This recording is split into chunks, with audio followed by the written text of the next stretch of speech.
এগুলারে সিলবোর্ড বলে। তাই না? ২ বছর রাখি না, ১ বছর পরে আমরা মাইরে ফেলি। এই মৌমাছি তাদেরকে যেভাবে নির্দেশনা প্রদান করবেন। আসসালামু আলাইকুম। আসলে মধু খাওয়ার জন্য সরাসরি মধু খেতে চলে এসেছি। অর্থাৎ মধু কিভাবে হারভেস্ট করা হয় সেই হারভেস্ট দেখে এখান থেকে একদম পিওর অথেন্টিক মধু। আসলে এটা পাওয়া যায় না। আমরা ইচ্ছে করলে অথেন্টিক মধু আমরা পাই না। এইজন্য আমি অনেক খুঁজেছিলাম যে কোথায় গেলে অরিজিনাল অথেন্টিক মধু পাওয়া যায়। আমি যখন যাচ্ছিলাম তখন আমি লক্ষ্য করলাম যে এখানে ঠিক মধু হারভেস্ট করা হচ্ছে। তাই আমি এখানে আসছি মধু নেওয়ার জন্য। দেখি যে অথেন্টিক মধু পাওয়া যায় কিনা।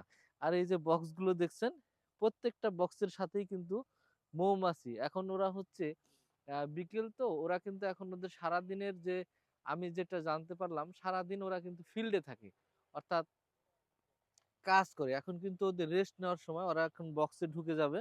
আপনি যদি লক্ষ্য করেন এখানে দুই টাইপের বক্স দেখা যাচ্ছে। একটি হচ্ছে আমাদের দেশীয় প্রযুক্তিতে তৈরিকৃত বক্স, আর আরেকটি হচ্ছে বিদেশ থেকে আনা বক্স। এই যে এই যে এখানে একটি দুইটি বল্লা কিন্তু মারামারি করছে, এখানে কিন্তু ওদের প্রকার ভেদ আছে। হ্যাঁ, নিশ্চয়ই এক বক্সের গুলো আরেক বক্সে এসছে, আর এদিক দিয়ে কিন্তু মৌমাছি এদিক দিয়ে কিন্তু ভিতরে প্রবেশ করে, ওদের প্রবেশদ্বার এগুলো। একটি শ্রমিক মৌমাছি তার জীবদ্দশায় যে কাজগুলো করে থাকে প্রত্যেকটা কাজই থাকে তার নির্দেশিত কাজ। অর্থাৎ রানী মৌমাছি তাদেরকে যেভাবে নির্দেশনা প্রদান করবেন সেইভাবেই কিন্তু তিনি কাজ করে থাকেন। আর রানী ১ বছর থেকে ২ বছর পর্যন্ত বাঁচে। কিন্তু আমরা ২ বছর রাখি না, ১ বছর পরে আমরা মাইরে ফেলি। কারণ হ্যাঁ, ১ বছর হওয়ার পরে তার ডিম দেওয়ার উৎপাদন ক্ষমতা খুবই কমে যায়।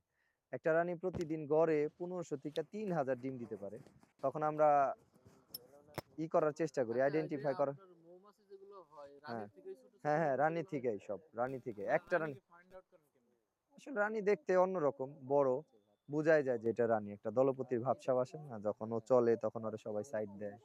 দেখতে একটু দেখতেও বড়, একটু বড়, কালারটা একটু সুন্দর, ভিন্ন। বা ওরে সবাই ফলো করে আরকি, বুঝাই যায়। রানীর ঘর অন্যরকম থাকে। সবার ঘর থাকে ছোট, একটুটুক, ৩ মিলিমিটার। আর রানীর ঘর প্রায় ১২ মিলিমিটারের মতো লম্বা হয়। তখন বোঝা যায় যে এটা থেকে রানীই হবে, শ্রমিক না। মানে আচ্ছা, ওদের তাহলে আপনার রানী মৌমাছিটা কিভাবে হয়? মানে একটা তো একটা রানী যখন ডিম দেয় তখন শ্রমিকরা চিন্তা করে যদি রানী দুর্বল থাকে বা আমরা রানী মাইরা ফেলি, রানী মরার আগে যে ডিমগুলা থাকে তখন ওই শ্রমিকরা রয়্যাল জেলি ওদের বেশি দেয়। ঘরটা হলো বেশি বানায়, বড় বানায়। তখন ওই খাবারটা অনেক বেশি দেয়। যেই খাবারটা কম দিলে ওই ডিম থেকে শ্রমিক হবে। আর যদি একটু বেশি দেয় তাহলে পুরুষ হবে।